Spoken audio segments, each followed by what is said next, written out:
Okay, we're back from the break, and we're ending the last two segments of the show. And as you know, I have on the show Gary, who is here talking about health and fitness. And then he brought me this bottle. And if you, I don't know if I don't know if we can zoom in on this, but maybe we can.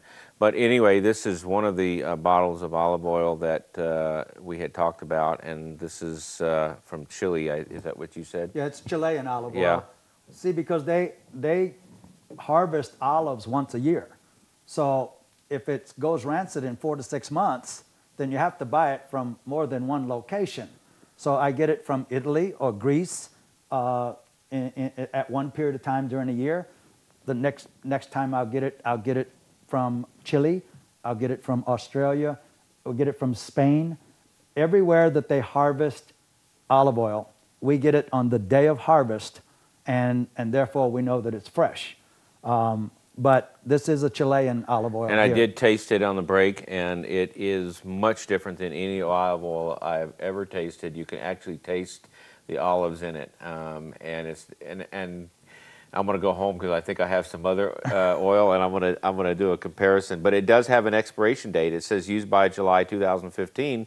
After that, it will be rancid and won't have the nutritional value that you're talking about. So that's very, very interesting. Thank you for educating me and the other people on our audience about this particular product or something like that. And I think maybe on a later show if I get people to contact you and I want to talk about your fitness and thing, then you can talk to them about that. Absolutely, absolutely. One of the things that sparked a lot of interest about you, you used to have a security company, mm-hmm. and you're no longer in that particular business. That's how we met, and you would talk to me about your weightlifting and the things you did. You always look fit, but I did not know that you were a certified personal trainer, and we got talking about people that might have, and one of the things I see are knee replacements a lot of.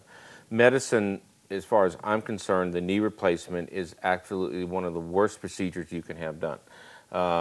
And the reason why is because surgeons have a limited life expectancy of the knee. They're coming out with some newer, smaller, less invasive procedures, okay? But when you're talking about a total knee, you're talking about alignment, you're talking about someone who has degenerative arthritis for years, and we're not talking just overnight, we're talking 20 to 30 years. And the surgeon wants to wait until the arthritis is ripe, meaning because the life expectancy of a knee is only 10 years. So they want to wait till you get old enough to do that. The problem with that is that your body melds to this bad knee. And so, the knee bone is connected to the hip bone, which is connected to the backbone, and you see these people walking in a limp, their body adjusts, their body gets used to that, and all of a sudden overnight they have a bionic knee. And they become weak in the leg and the thing that we're talking about, and that's why I see a lot of failures, and that's why I specifically wanted you on the show, because if you had somebody that could work with people that have arthritis, the success rate goes dramatically up.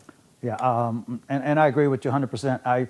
I've been in touch with a lot of the chiropractors in town, and also yourself, to let them know that I can work with people like that. I presently work with people like that. A lot of you viewers may know a young lady named Pam Gatling. Pam Gatling came to me about 4 years ago. She said that her doctor had told her she had knees, they were bone to bone, and she was in tremendous pain. And she asked if there's anything that I could help her with. And I told her I couldn't change the fact that it was bone to bone, but I could help her get stronger and build up the strength in her body, because what happens is when your joints start to go bad, or anything in an area of a joint starts to go bad, okay, then your muscles try to compensate for the failure, and they actually deform. They deform to be stronger towards doing what your knee or your joint or whatever is not doing. The problem with that is, when you reach the point to having the knee replaced, as Dr. Reiner just stated, now you got a perfect knee, but the muscles are deformed, and they don't react the same way. So now you got this tremendous pain, because you no longer have your own body to depend on. The muscles are deformed and are not used to working the way they should. You have to go through this pain to get them corrected, and the only way to do that is through exercise. But if you exercised before the operation or before the replacement, Pam lifted and trained with me for almost 2 years. And she went in and had both knees replaced on the same day. And the doctor simply wanted her to, after the surgery, to just stand up to show that her legs could hold her with the new knees. And she not only stood up, but she walked down the hall. I believe she went to the bathroom and came back. And she said the doctors and nurses were absolutely amazed. And she told them it was all because of the training that she had done with me. And I definitely appreciate that. I'm working with a man right now who is a Pahrump resident. He's 72 years old.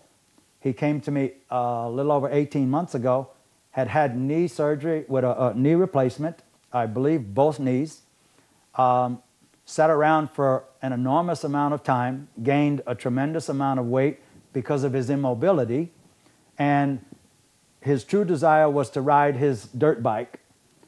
He had done that all his life. He'd raced dirt bikes, he's rode them all his life, but he told me at that point he couldn't even hold one up. Now, that was almost 2 years ago. He just left today. He's going to ride dirt bikes. He won't be back until next Monday. About 2 months ago, he left to ride with his friends through the desert. They drove through the desert of Nevada into Arizona and through the desert of Arizona, nonstop for almost 3 weeks. He's having a tremendous time. He's lost 65 pounds. He's gained a tremendous amount of strength, and he's just tickled pink. And all I do is train him. You know, to have the ability to train and make your body strong, even if you don't have any problems, is a tremendous asset. But if you make your body strong when you do have problems, before they reach the degree where you have to have major surgery, that's only going to help you in your recovery. Mm-hmm. And that's why I contacted doctors in town to let them know.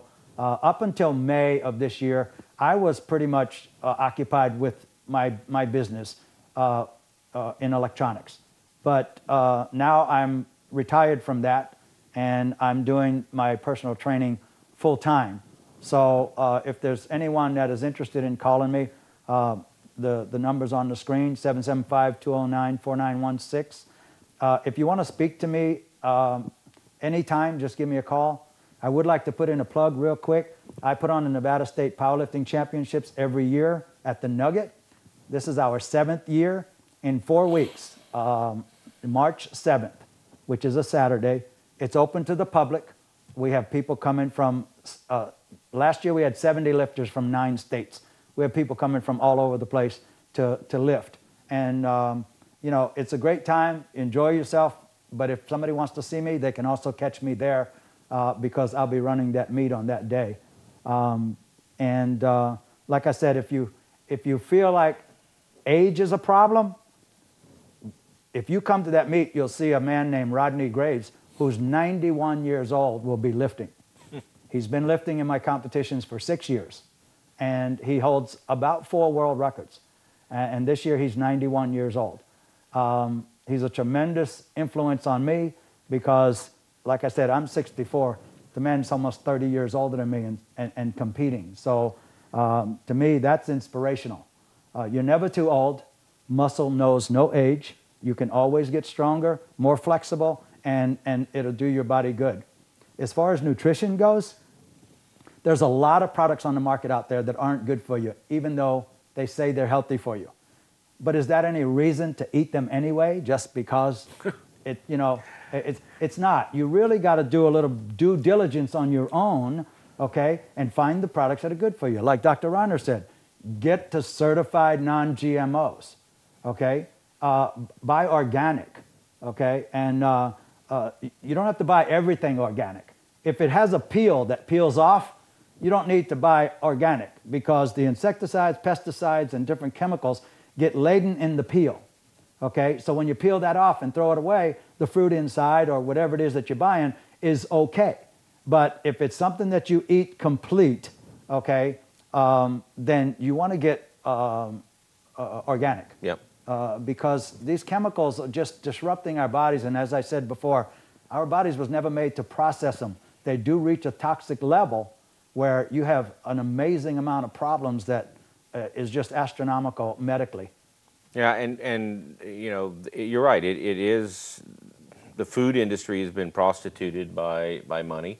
I've told people on the show to watch a movie, Food Incorporated, which talks about that. It's about a 2-hour documentary on the entire fast food nation. Meaning it used to be McDonald's and it used to be Burger King, but now it's into everything that we do.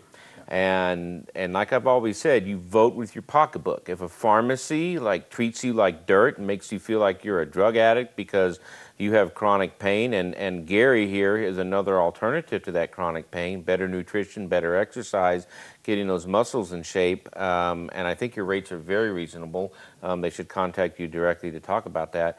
But proper nutrition, proper exercise, the things that we did when we were younger, we've gradually had all of these products introduced, and I mean, why do we see so much disease? Why do we see so much problems? And it's because of what we're eating. It's in everything we eat, every beef, every pork, and all this other stuff. And I think that, you know, I see it day in and day out. And if we would eat correctly, learn the proper nutrition, we would lose weight gradually, we would feel better.